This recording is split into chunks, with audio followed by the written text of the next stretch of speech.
139마력 22kgm의 토크를 보여주고 있어요. 사실 이 출력이 그다지 아쉽지 않습니다.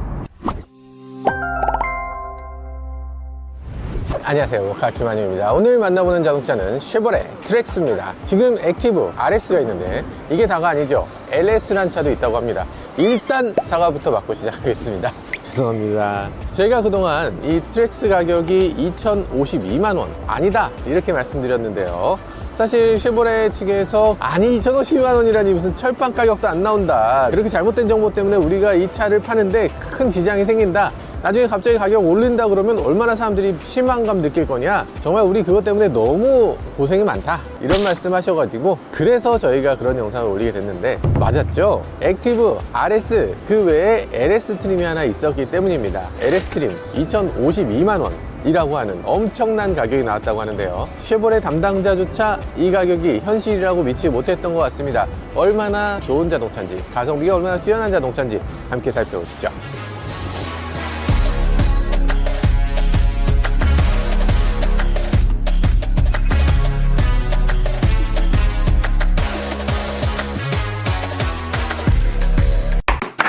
다양한 차들이 보이는데요. 여기 나랑 같이 노란색 나랑 같이 노란색이 여기 있네요. 아, 노란색 너무 좋은데 이게 그냥 노란색이 아니고 겨자색, 머스타드색 같은 노란색이네요. 이 현대차가 예전에 소나타로 내놨다가 망해버린 색 BMW M3는 완전 성공한 색, 그런 색인데 쉐보레에서는 또 어떻게 될지 지켜봐야 될 대목인 것 같습니다. 네, 저희가 타는 차는 이 하얀색 차예요. 지금 하얀색 차 중에 두 가지가 있는데 액티브하고 RS가 있습니다. 저희는 RS를 시승하게 됐네요. 사실 예전에 트레일블레이저랑은 어떻게 이걸 구별할 거냐 이랬는데 지금 직접 보니까 완전 달라요. 이래서 이 차를 SUV라는 표현을 안 쓰고 크로스오버라고 하는구나 라고 생각됩니다. 굉장히 길고 늘씬하고 그리고 꽤 납작한 자동차네요. 한번 실제로 타보고 어떤 차인지 함께 살펴보시죠. 자, 가시죠.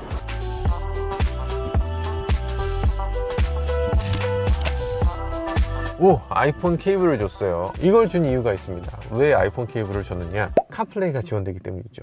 뿐만 아니라 이 차는 안드로이드 오토도 지원을 합니다. 케이블을 두 개를 주고 있어요. 뿐만 아니라 이 차는 무선 카플레이를 지원합니다. 무선 안드로이드 오토도 지원하고요. 그냥 돼?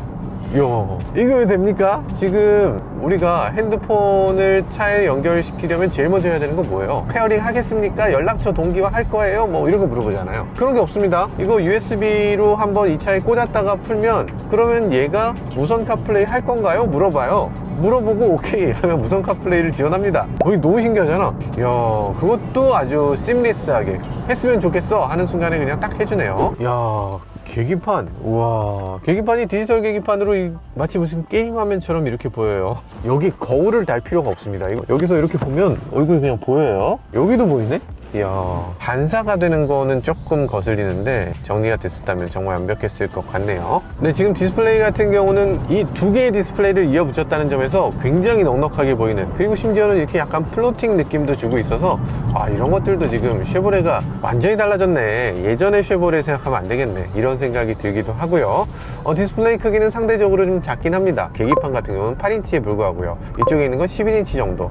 그러니까 현대기아에 비해서는 조금씩 작은 편이긴 한데 그래도 지금 작다는 게 전혀 아쉬움으로 느껴지지 않을 정도로 충분히 넉넉한 느낌을 주고 있습니다. 왜냐면 이게 블랙 하이글로시를 여기다 입혀놓고 있어요. 그래서 전체적으로 검은 화면에 이렇게 안쪽에 이 디스플레이 영역만 살짝 떠보이게, 그리고 디스플레이 자체도 검정색 테마를 주고 있어서 디스플레이가 어디서부터 시작되고 베젤이 어디서부터 시작되는지를 잘 모를 수 있도록 이렇게 디자인을 해놓고 있습니다. 약간 저렴한 제품을 썼지만 뭐 디자인상으로는 전혀 그렇지 않게 보이는 역할을 잘 해주고 있습니다. 디자인의 힘이라고 할 수 있죠.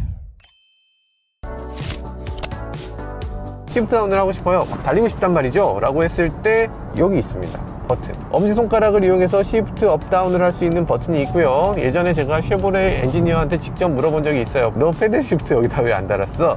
이렇게 물어봤더니 내가 조사를 해봤더니 전 세계에서 이 패들 시프트를 사용하시는 분들이 3%에 불과했다. 그러니까 97%가 필요 없는 걸 왜 여기다 붙이냐, 여기다 붙이면 됐지, 이렇게 말씀하시더라고요. 그게 여기다 붙였으니까 3%밖에 사용 안 하는 거 아니에요? 아무튼 그런 생각이 듭니다. 그래서 이거 이렇게 패들 시프트 대신에 이쪽에서 버튼을 엄지손가락으로 누르게 해놨고요. 이걸 하나 당겨서 L 모드일 때만 작동이 됩니다. L이라고 되는 것은 무슨 뜻이냐, 리미트예요. 기어를 3단에 놓고 더 이상 올라가지 마라 라는 뜻입니다. 2단에 놓고 더 이상 올라가지 마라, 이런 뜻이고, 시프트 다운은 할 수 있어도 업은 할 수 없다, 미리 시프트 할 수는 없다는 얘기예요. 자, 그래서 시프트를 좀 낮춰서 좀 더 가속되게 해보는데요, L이 충분히 낮춰져 있어도 그 말을 잘 듣지는 않습니다. 그러니까 내 한계까지만 그렇게 제공을 할 거고, 만약에 내가 그 RPM을 넘어서면 그냥 시프트업 해버릴 거야, 그런 상황으로 보여져요. 6단까지 제공을 하고 있어요. 6단 자동 변속기 지금 시내 구간에서 사용해 봤을 때는 뭐 충분히 좋습니다. 그런데 이 고속도로에서 사용할 때는 6단에서 요거 한 단 더 있으면 좋겠다, 이런 생각이 듭니다. 물론 약간 과속하는 사람들 얘기예요.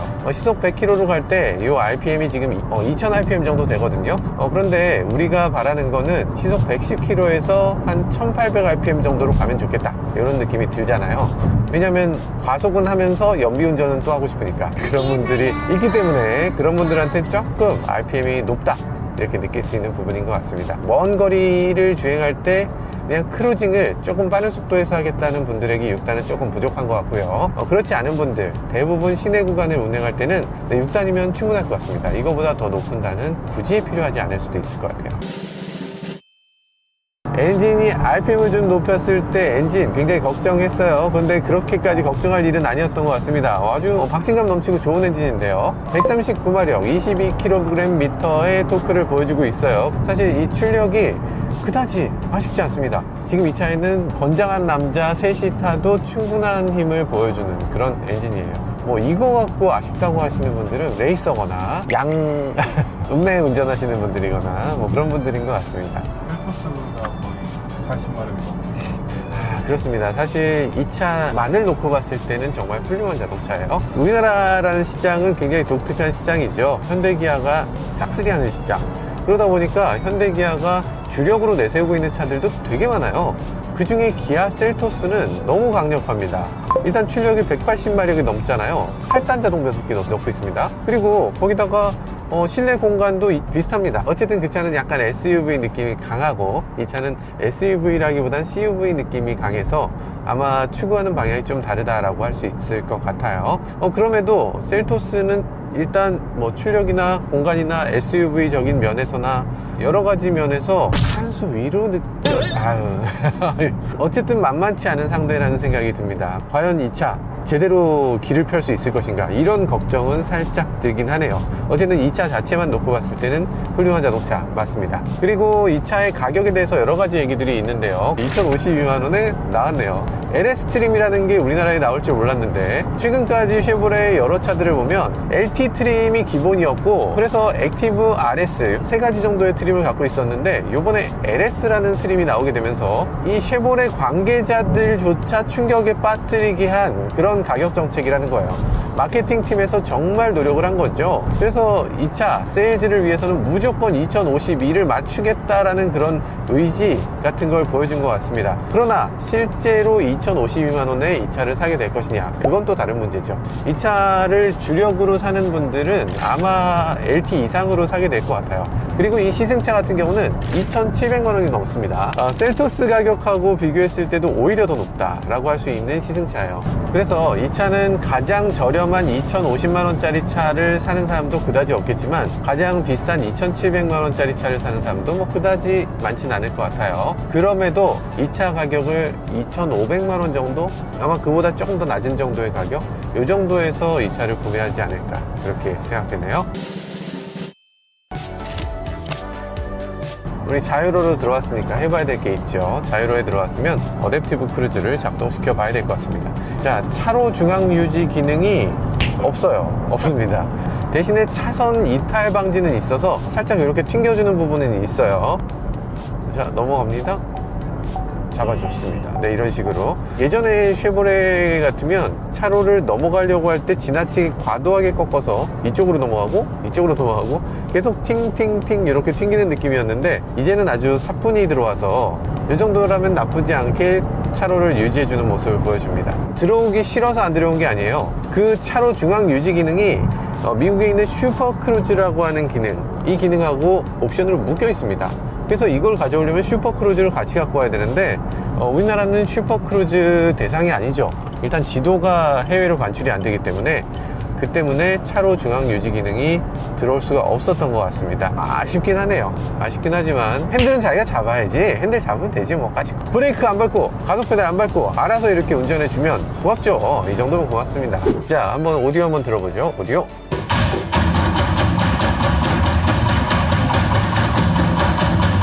오디오도 뭐 나쁘진 않고요. 지금 여러 가지 면에서 괜찮습니다. 괜찮은데 그 칭찬하고 싶은 부분이 하나 있어요. 이 오디오 리모컨, 이 위쪽에 오디오 리모컨이 없죠. 오디오 리모컨이 없어서 뭔가 불편하다고 하시는 분들 많이 계실 것 같아요. 근데 그건 현대에 너무 익숙해진 겁니다. 이 GM이라든지 르노라든지 이런 데 오디오 리모컨들을 보면 리모컨 스위치를 뒷면에 이렇게 배치하고 있어요. 뒷면에 배치해서 볼륨 스위치 같은 걸 오른쪽 위쪽으로, 다음 곡은 왼쪽 위쪽으로 이렇게 넘기면 되는데 위에서 보고서 누를 필요 없고 그냥 손이 닿는 대로 누르면 되기 때문에 이게 더 합리적인 방식이라고 할 수 있죠. 그리고 센터 디스플레이엔 아주 독특한 부분인데 시동을 끄면 다 블랙아웃 처리가 되면서 요거 하나만 딱 보여요. 요거 조금 웃기지 않나? 근데 중요한 건 이런 겁니다. 볼륨을 낮추고 싶어 라고 하면 리모컨을 이렇게 눌러야 돼요. 그러니까 이렇게 누르는 게 있어야 되는 거지. 여기 리모컨이 있는 건 좋은데 리모컨에 뮤트 버튼이 없어요. 뮤트가 없으니까 한 번에 소리를 줄일 수 있는 방법은 없습니다. 한 번에 낮출 수 있는 버튼이 여기 있는 거죠. 그래서 운전자가 조작할 때 그렇게 어렵진 않은데 어쨌든 있어서 직관적이기도 하고 뭐 나름대로 나쁘지 않은데요. 그리고 이 차는 어쨌든 소형이라는 걸 감안하고도 소형임에도 불구하고 통풍 시트가 조수석에도 제공됩니다. 켜세요. 이거 있으면 써야지. 이거 훌륭합니다. 이거 미국에 없는 기능이에요. 열선 핸들도 있고요, 통풍 시트 있고 열선 시트 있고 다 있습니다. 3단으로 제공하고 있어요. 훌륭하지 않습니까? 이거 하이글로시로 만들어서 이 버튼도 굉장히 반짝반짝 예쁘게 만들어진 것도 인상적이네요. 사실 디스플레이로 들어가면 버튼들이 사라진다, 버튼들이 사라지면 불편하다 이렇게 말씀하시는 분들도 많더라고요. 사실 저는 디스플레이 버튼이더라도 이 디스플레이 안에 있는 버튼이 항상 그 위치에 있으면 상관없다는 생각이 들어요. 이 버튼의 위치라든지 이런 것들이 일정하게, 그리고 위쪽에도 일정하게 이렇게 있어서 이런 것들 눌렀을 때 그 어떤 기능들을 할지 너무나 예측 가능하고, 그리고 굳이 버튼으로 따로 만들지 않아도 충분히 사용할 만한 그런 메뉴 구성을 갖고 있어서 이런 것들은 굉장히 좋게 생각됩니다. 그런데 아쉬운 점은 이걸 눌렀을 때 바뀌어 버리는 거, 이런 것들은 조금 이해가 안 되죠. 그냥 메뉴 여기 있으면 되는데, 그죠? 요거 여기 있고 메뉴 있고 메뉴 있고 메뉴 있는데 왜 얘는 메뉴가 사라지나? 이상하죠. 그리고 TC 자체가 왜 메인에 뽑혀있나? 메인에 뽑혀있을 일인가? 되게 재밌는 게 이 메뉴는 그냥 아주 쉽게 버튼 하나로 들어올 수 있어야 될 것 같은데 버튼 하나로 들어오는 버튼이 없습니다. 이걸 들어오려면 어떻게 되냐면 이 버튼을 누른 다음에 실내 온도 조절 시스템을 눌러야 여기로 들어올 수 있어요. TC를 빼주고 차를 뭘로 붙지? 여기다가 만들어주면 됐을 것 같은데. 자, 이 차 그래서 연비는 어느 정도 나오나? 저희가 주행한 동안 연비는 최고 14km/L, 평균 10.6km/L. 이 정도면 뭐 양호한 것 같은데요. 공인연비가 12km/L였으니까 그와 비교했을 때 크게 떨어지지 않는 모습을 보여주네요. 저희가 시승하면서 공회전하는 경우도 꽤 있고 급가속하는 경우도 꽤 있는 걸 감안하면 아마 실제로 주행해 보시면 12km 넘는 주행 연비도 충분히 기록하실 수 있을 걸로 예상됩니다. 특별하게 뭔가 꾸미지 않고 저렴하게 자동차를 만들면 어떤 차가 될 수 있는가 라는 걸 보여주는 것 같아요. 그러니까 많은 사람들이 만족할 만한 요인들이 어디 있는가를 정확하게 알고 그 부분을 충분히 잘 만들고 나머지 부분을 과감하게 생략한 거, 그게 바로 이 차 트랙스의 특징인 것 같습니다. 오늘 이 차들 보시면서 아마 당혹스러운 분들도 계실 겁니다. 아마 기자들도 굉장히 당혹스럽게 느끼는 것 같아요. 왜냐하면 이 차 굉장히 독특한 장르의 자동차이기 때문이죠. SUV로 알고 왔는데 SUV가 아니네 라고 생각하시는 분들도 계신 것 같고, 그렇다고 해서 이 차를 뭐라고 부를 거냐? 해치백? 해치백도 아니잖아. 이 차는 뭐냐 도대체? CUV입니다. 우리나라에 사실 정확하게 이 장르의 자동차는 없었죠. 지금 보시면 아시겠지만 차를 사진 찍어 놓으면 잘 몰라요. 사람하고 같이 있는 모습을 보면 차가 얼마나 납작하고 기다란지를 아실 수 있을 거예요. 좀 묘한 느낌이 들죠. 사진으로 봤을 때랑 실제의 비례관계가 조금 달라요. 이것과 같은 형태의 자동차는 지금까지 없었다 라고 봐도 좋을 것 같습니다. 그리고 스타일에 대해서도 굉장히 새롭다는 느낌이 들면서 만족감이 큽니다. 특히 컬러를 한번 놓고 볼까요? 노랑, 나랑 같이 노랑색, 그리고 제가 지금 가장 좋다고 생각되는 색은 검정색인 것 같아요. 너무 예쁘지 않나?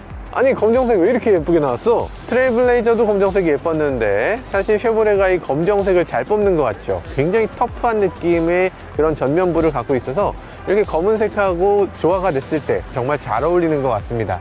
그리고 이 차는 지금 RS 트림도 아니고 액티브거든요. 사실 전면부를 완전 블랙으로 처리했을 때 이런 식으로 아래쪽에 하이글로시로 커퍼색으로 반사를 시켜놨는데 이게 대비가 지금 절묘하거든요. 이걸 어떻게, 야, 역시 디자이너들 대단합니다. 지금 RS 트림 같은 경우는 여기 크롬이 있기 때문에 이런 RS 트림은 아래쪽을 그냥 블랙 하이글로시로 처리하고 있지만 액티브는 아래쪽에 이렇게 약간의 액센트를 주는 형태로 디테일을 잘 손봤습니다. 디자이너한테 박수 쳐주고 싶네요. 이렇게 저렴하게 나온 자동차를 이렇게까지 멋지게 꾸며낸다는 거, 아, 대단합니다. 이 RS와 일반 모델 액티브의 차이를 한번 여기서 보시죠.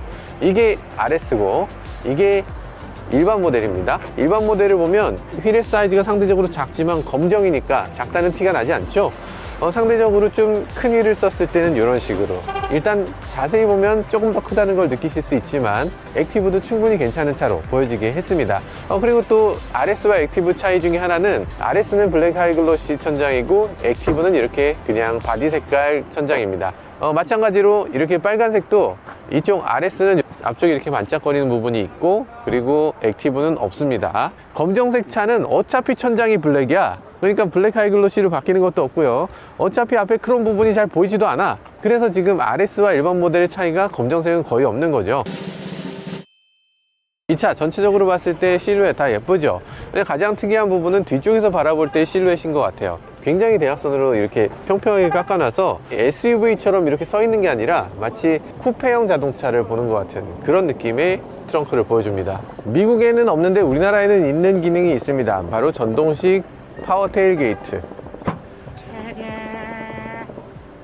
아, 이런 것들이 된다고요. 오, 괜찮네요. 지금 봤을 때는 골프백을 대각선으로 넣을 수 있는 정도의 크기를 보여줍니다. 2개 넣을 수 있겠고요. 이쪽에 보면은 여기 소화기를 넣기 위한 소화기 고정 장치가 있는데 소화기를 따로 제공해주고 있지는 않습니다. 아래쪽에 이런 공간이 있습니다. 이 스페어 타이어를 넣기 위한 공간인데 스페어 타이어가 들어있지는 않고요.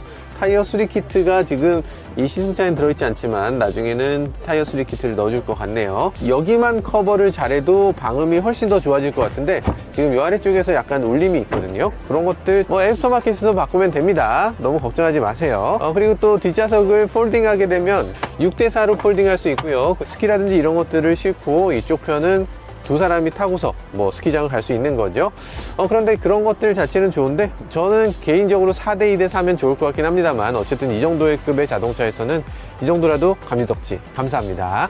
약간 평탄화가 필요한 어쨌든 소형 SUV인 건 분명한 것 같습니다. 물론 이런 식으로 앉을 수도 있죠. 이게 사실 해치라는 것 자체가 주는 장점은 너무나 커요. 해치를 펴고 여기 앉았을 때 충분한 공간 제공을 하고 있고요. 사실 요즘 차박까지는 아니어도 차크닉 같은 것들은 충분히 할 수 있으니까 차크닉을 할 때 좋은 좌석으로 활용할 수도 있을 것 같습니다. 좋네요. 약간 아쉬운 점은 타이어 고르는 소음이 좀 있다는 거였어요. 타이어를 가면 보니까 구디어 어시어런스라고 하면 거의 구디어에서 가장 저렴한 타이어, 거의 택시 타이어라고 할 수 있는데 야, 이거 좀 아쉽죠. 그래도 RS에는 조금 더 좋은 타이어를 쓰고 있습니다. 이쪽의 타이어는 컨티넨탈의 프로 컨택트 TX를 쓰고 있네요. 타이어 자체는 나쁘지 않은 타이어인데 정말 원하시는 분들은 여기서 조금만 더 타이어를 저소음 타이어로 업그레이드를 하시면 차의 정수성을 훨씬 더 높일 수 있을 겁니다. 자, 그리고 이런 것들도 굉장히 독특한 지점이에요. 여기 보면 주먹이 이렇게 들어가죠.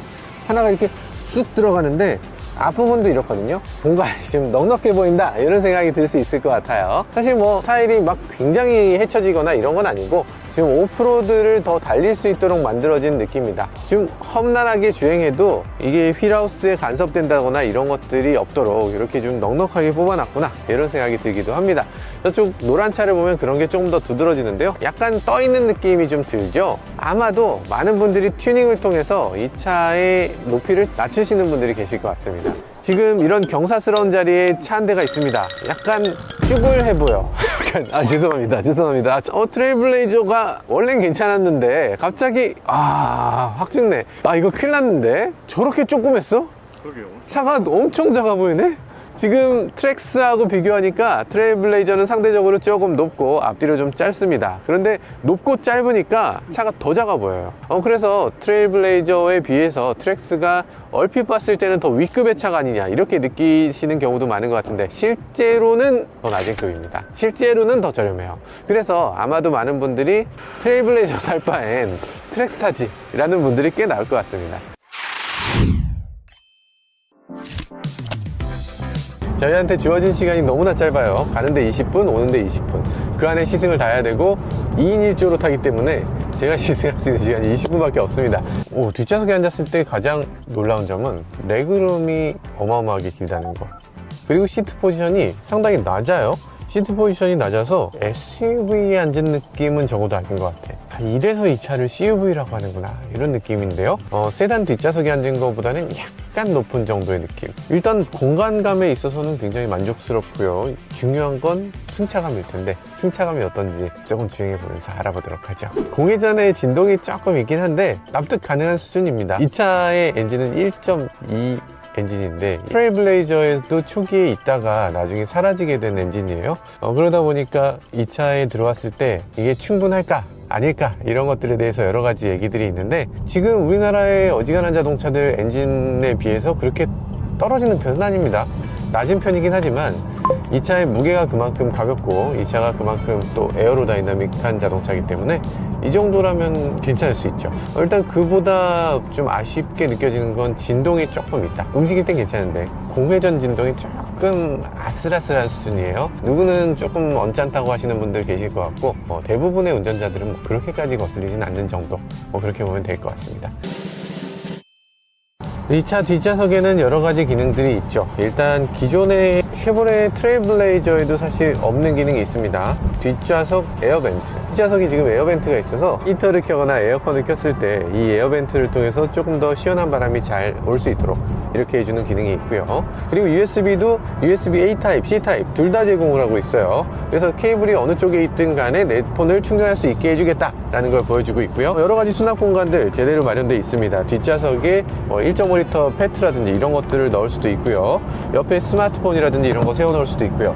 그리고 뒷좌석 포켓 같은 경우는 오른쪽에는 포켓이 있고 왼쪽에는 포켓이 없어요. 포켓도 원가 절감이기 때문에 그런 것도 있겠지만 어쨌든 포켓은 하나만 있어도 요즘은 괜찮은 것 같습니다. 디자인상으로도 뭐 더 깔끔하게 보이는 면도 없진 않아요. 옆쪽에는 또 이런 식으로 팔걸이가 제공되고 있는데요. 팔걸이의 폭이 꽤 넓습니다. 뒷좌석에 앉은 왼쪽 사람과 오른쪽 사람이 서로 이 팔걸이 내 거라고, 아니야 내 거야 이러면서 싸우는 그런 경우는 없을 것 같고요. 둘이 같이 팔을 올려도 괜찮을 정도의 폭을 보여주고 있어요. 이렇게 넓은 팔걸이를 갖고 있으면 또 좋은 점이 하나 있습니다. 뭐냐면 뒷좌석에 앉았을 때 3명이 뒷좌석에 앉을 때 가운데 앉은 사람이 그래도 앉을 만한 공간이 있다는 거예요. 요즘 현대기아차는 이 뒷좌석 공간을 2명이 앉기 편한 자리로 만들고 있습니다. 왜냐하면 어차피 뒷좌석에 2명 이상 탈 일은 거의 없어. 1명이거나 2명이야. 이게 합리적이긴 하죠. 그러면 세 번째 만약에 사람이 타게 되면 그럼 그 세 번째 사람은 엄청나게 불편하게 가야 되는 경우가 많이 있어요. 그러니까 현대기아는 이 두 좌석을 잘 만들기 위해서 두 좌석을 온폭 파놓고 가운데를 좀 불편하게 좁게 그렇게 만들어 놓는 경우가 있죠. 평소에는 그게 가장 합리적이고 정말 좋은 아이디어인 것 같아요. 그런데 중요한 건 애가 생겼을 때 현대기아차 같은 경우는 어지간한 차는 가운데 못 앉죠. 근데 쉐보레는 그래도 가운데다 공간을 어느 정도 만들어서 카시트 2개를 넣고도 가운데 앉을만 하게 이렇게 만들어 놓는 게 특징인 것 같아요. 헤드룸이 넉넉한 것도 이 차의 특징적인 부분 중에 하나죠. 머리 닿으려고 해도 닿지 않습니다. 이 정도라면은 전혀 아쉬움이 없고요.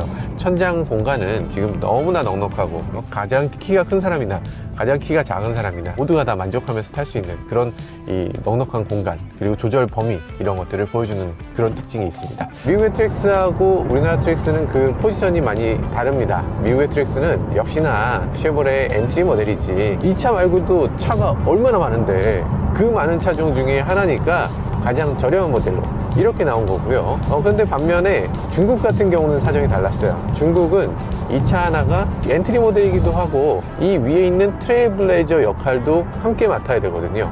그렇기 때문에 이 차를 내놓으면서 약간 중국 시장과 비슷한 옵션들을 이 차에 함께 집어넣게 된 거죠. 우리가 살짝 걱정했는데 사실 그렇게 걱정한 만큼은 아니었던 것 같아요. 앞모습은 그래도 뭐 괜찮아. 그런데 뒷모습이 너무 걱정스럽다 이런 얘기들 많이 했거든요. 근데 실제로 지금 나와서 보니까, 그리고 거리에 주행하는 모습을 보니까 예쁩니다.